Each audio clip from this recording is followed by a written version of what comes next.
जी, आत्म मंथन में आपका स्वागत है। फिर से आपके लिए मैं टैरो कार्ड रीडिंग लेकर आ गई हूँ। अब जो आपके लिए स्प्रेड आया है मूलांक 1 वालों के लिए, वो सबसे पहले जो अच्छे कार्ड्स आए हैं, आगे बढ़ जाना, ईश्वर का शुक्रिया अदा करना और उस अपॉर्चुनिटी का पूरा लाभ उठा लेना। और उसके बाद अगर नेगेटिव आता है तो आपने रुक जाना है। जो मैं मोटिवेट कर रही हूँ, आपको समझा रही हूँ और जिस तरह से डील करने को बता रही हूँ, आपको गाइड कर रही हूँ, उस तरह से समझ के जो है आगे बढ़ जाना।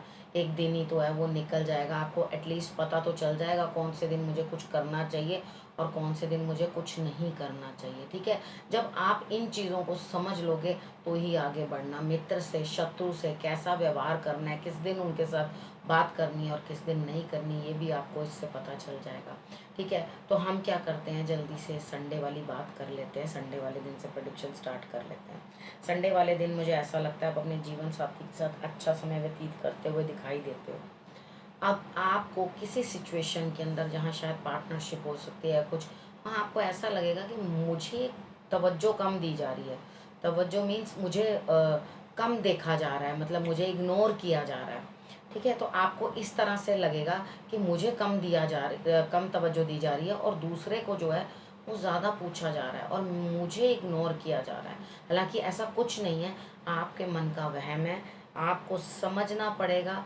थोड़ा सा ध्यान गुरु की तरफ लगाओ, थोड़ा सा ध्यान ईश्वर की तरफ लगाओ और आप जो है भगवान की तरफ अपना ध्यान लगाओगे तो आपके लिए रिजल्ट्स बेटर आएंगे। और मूलांक 1 है आपका, तो सुबह उठ के सूर्य की आराधना ज़रूर कर लेना। संडे वाले दिन लेट नहीं उठना, हो सके तो नमक भी अवॉइड करना, तो आपको रिजल्ट्स और भी अच्छे आएंगे।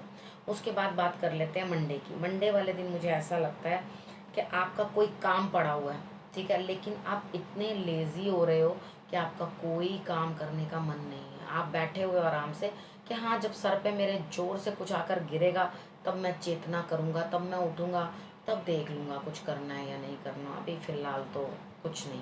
यानी कि जो काम भी हैं आप दूर से उनको निहार रहे हो, लेकिन आपका करने का कोई मन नहीं है। ना आप कुछ करना चाहते हो, ना आगे बढ़ना चाहते हो। अब हम बात कर लेते हैं ट्यूसडे की। ट्यूसडे वाले दिन मुझे ऐसा लगता है कि आप किसी से झगड़ा करोगे। ठीक है, तो थोड़ा सा अपने आप को जो है कंट्रोल करके रखना। मंगल वाली वीडियो देख लेना अपनी राशि अनुसार, उसमें से भी मैंने आपको उपाय बताए होंगे, वो आप कर लेना। लेकिन यहाँ आपने क्या करना है, जितनी शार्प चीज़ें हैं सारी की सारी नीचे की तरफ नीचे पॉइंट करके रख देना। ठीक है, उसके बाद ग्रीन कलर को आप अवॉइड कर देना और जितनी हो सके कम से कम बातचीत करने की कोशिश करना। सुबह सुबह कबूतरों को जो है वो आप फिटकरी वाला पानी डालकर उसके अंदर, जैसे मैं आपको बताती हूँ ओवरनाइट आप रख दो, तो मंडे को आप रख देना, यहाँ ट्यूसडे को खिलाना है। वैसे मैं आपको वेडनेसडे को ये उपाय बताती हूँ, लेकिन यहाँ पर आप ट्यूसडे को खिलाना। ठीक है, आपने मंडे नाइट को ही मूंग जो है, दाल साबुत जो होती है ग्रीन कलर की, उसे आपने एक कटोरी में भिगो देना, एक बोल में भिगो देना। ठीक है, उसके अंदर आप फिटकरी डाल देना, थोड़ी सी ऐसे टच करके बस निकाल लेना, बहुत खट्टा नहीं करना। तो उसको ओवरनाइट अपने सिराने पड़े रहने देना। अगर ऐसा कोई प्रावधान नहीं है कि आप सिराने रख सको, तो आप उसको उसार लेना अपने सिर से पहले। ठीक है, उसके बाद भिगोना, भिगो करके मॉर्निंग में उठा करके उसे कबूतरों को आप डाल देना। लेकिन बहुत अर्ली इन द मॉर्निंग मत डाल देना, आप थोड़ा सा जैसे 10 बज जाए ना तब के उस टाइम पे डालना। ठीक है, तो आपके लिए रिजल्ट्स जो है बेटर रहेंगे। बाकी मन खुश रहेगा कि आपको लगेगा हाँ मैंने बहुत अचीवमेंट कर ली झगड़ा करके। लेकिन ऐसा मत करना, आपके लिए झगड़ा सूटेबल नहीं है। ठीक है, उसके बाद हम बात कर लेते हैं वेडनेसडे की। वेडनेसडे वाले दिन भी मुझे ऐसा लग रहा है कि आपके पास सब कुछ है, कोई ऐसा नहीं लग रहा कि आपको किसी चीज़ का कोई अभाव है, कार्ड्स ऐसा दिखा रहे हैं। लेकिन सब कुछ होते हुए भी आपको अपने लिए कुछ करने के लिए आइडिया बिल्कुल ज़ीरो है।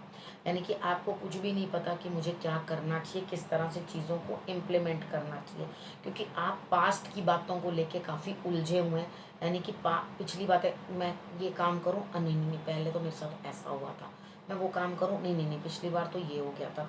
तो आपके माइंड में ना लगातार ये सब चीज़ें चल रही हैं। तो आपने करना क्या है, सबसे पहले इन चीज़ों को समझो कि आपने आगे बढ़ना कैसे है, आइडिया लाना कैसे है दिमाग के अंदर। शांत बैठो। पास्ट वॉज पास्ट, जो पीछे हुआ ज़रूरी तो नहीं है वापस आपके साथ होगा, कई बार हो भी जाता है, क्योंकि हिस्ट्री अपने आप को रिपीट करती है, लेकिन वो इम्प्रूव करके रिपीट करती है। यानी कि जब वो वापस वैसा होता है जो आपने पहले किया होता है, तो वो जब अपने आप को रिपीट करती है ना हिस्ट्री, तो वो एक इम्प्रूव्ड वर्जन में करती है और आपको उतनी बुद्धि अपने आप आती है कि नहीं, अब मुझे ऐसे नहीं करना। सपोज करो कि कोई आपके पास आया, ठीक है, बहुत प्रेम से प्यार पुचकार करके उसने आपसे जो है कुछ आपका आपका बड़ी प्यारी चीज़ है कोई, वो आपसे प्राप्त कर ली, ठीक है, तो आपने उस टाइम बड़े भाव में आकर कि नहीं नहीं, ये तो मेरा अपना है, ये तो बड़ा मेरे लिए, मेरा थोड़ी बुरा सोचेगा, तो सोच करके आप उसे अपनी प्रिय चीज़ वस्तु को ही उठाकर दे देते हो, ठीक है। दोबारा से वापस जब समय आएगा, लेकिन वो आपको छल जाता है, आपकी निंदा करता है, आपकी बुराई करता है, आपकी चीज़ लेकर भी आपको इंसल्ट करता है, उसके बाद आप क्या करते हो, नेक्स्ट टाइम फिर जब वो चीज़ रिपीट होती है ना आपके लिए, तो आप एकदम दंग रह जाओगे कि इस बार आप उस मिस्टेक के बाद, कोसने के बाद स्मार्टर हो गए हो। अब अगली बार वो आपके पास जब आएगा ना, तो आप उस तरह से उसके साथ डील ही नहीं करोगे।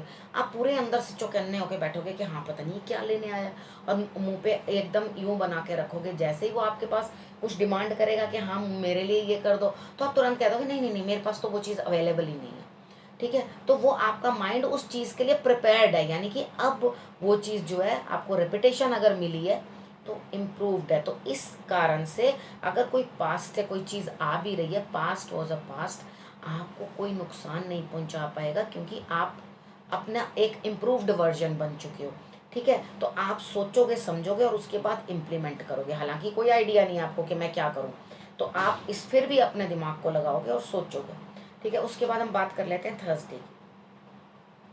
देखा, सोच समझ के किसी ना किसी के साथ बातचीत कोई है, समझदारी वाली करोगे, यानी कि कोई बातचीत करनी, किसी के साथ कोई बात करनी, तो आप वहाँ पर जो है लाभ प्राप्त करोगे। अगर आप किसी के साथ कोई बात कर रहे हो तो अगर आपको उनकी शायद बातें अच्छी ना लगें, हो सका है आपको लगे कि भाई ये कैसी बातें कर रहा है, मेरे को तो इसकी ये बात पसंद नहीं आ रही। होता है ना, कई बार हम लोग डील करते हैं, कोई एक शर्त, वो कहते हैं ना, एक ने कही दूजे ने मानी, नानक कहे दोनों ज्ञानी। लेकिन यहाँ पर क्या है ना, आपको उसकी पसंद आएगी ना उसको आपकी, लेकिन आपने क्या करना है, दोनों ने कॉम्प्रोमाइज़ करना है, एडजस्ट करना है। और एक कमी उसकी तरफ से रहेगी तो एक आपकी तरफ से रहेगी, तो कोई बात नहीं, चल पड़ो, निकल पड़ो, क्या दिक्कत है। रिश्ता रोका भी कर रहे हैं तो आप जिससे चाह रहे हैं उसके साथ आपका जो है संबंध बनता हुआ दिखाई देता है, यानी कि आपका रिलेशनशिप वहाँ स्थापित होता हुआ दिखाई देता है। उसके बाद हम बात कर लेते हैं फ्राइडे की। फ्राइडे वाले दिन मुझे ऐसा लगता है कि आप बहुत मेहनत के बाद कुछ ना कुछ फल प्राप्त करते हुए दिखाई देते हो, यानी कि आपको कहीं ना कहीं से, अगर जहाँ आपने कुछ लगा रखा था या कुछ था, पैसा लगा रखा है अपना या मेहनत लगा रखी है, वहाँ से जब रिजल्ट आता हुआ दिखेगा आपको, तो आप बहुत प्रसन्न हो जाओगे, ठीक है। तो ये फ्राइडे की बात मैं आपको बता रही हूँ, ठीक है। जिस तरह से भी आपको समय ले जाए वहीं चलना, उससे उल्टे तैरने की कोशिश मत करना, क्योंकि एनर्जी भी वेस्ट होती है और उसके बाद हासिल भी कुछ नहीं होता। जो वक्त होता है ना, वो बहुत बड़ी चीज़ होती है। जब वक्त हमें जहाँ ले जाता है ना, उधर ही जाना चाहिए, वही कराना चाहिए। किसी से किसी ने एक बार पूछा कि भैया क्या करते हो, कहता जो वक्त कराता है वही करता हूँ। तो जो वक्त आपसे करवा रहा है ना, वही करो, आपको ज़रूर उसके अंदर से कुछ ना कुछ निचोड़ निकल के आएगा और आपको ज़रूर कुछ ना कुछ प्राप्ति होगी, ठीक है। उसके बाद हम बात कर लेते हैं सैटरडे की। सैटरडे वाले दिन मुझे आपके लिए इतना खास अच्छा नहीं लग रहा। थोड़ा सा एक आपको किसी चीज़ की चिंता बनेगी, आपको परेशानी आएगी और आप सोच विचार से नींद भी त्याग दोगे, यानी कि किसी ना किसी कारण से हो सकता है आपको कोई पेन हो, ठीक है, कोई आपको चोट चपेट लगे जिसके कारण आप रात भर ना सो, ठीक है। आपको ध्यान रखना है अग्नि से, जल से, कोई पॉइंटेड चीज़ से, उन चीज़ों से आपको ध्यान रखना है। पानी से कहीं स्लिप ना हो जाओ, कहीं कोई दिक्कत ना हो जाए, तो या आपको अपने किसी पार्टनर के साथ कुछ प्रॉब्लम आ जाए, तो वहाँ आपका स्ट्रेस लेवल जो है वो बढ़ सकता है। इन चीज़ों का ध्यान रखना है। आपने करना क्या है, आपने हनुमान जी की आराधना करनी है उस दिन, और उसके बाद आपने गुड़ और चना जो है वो हनुमान जी के मंदिर में चढ़ा देना है, ठीक है। शमी पत्र लेके आप शिवलिंग पे अर्पित कर देना, तो आपके लिए रिजल्ट जो है वो बेटर आएगा, ठीक है। इतना आप कर लोगे तो आपके लिए बेहतरी बेहतरी है, ठीक है। अब आपने करना क्या है, सबसे पहले आपने अपने और अपने परिवार का ध्यान रखना है, और अगले हफ्ते मैं फिर से आके आपसे मिलूंगी। तब तक के लिए नमस्कार।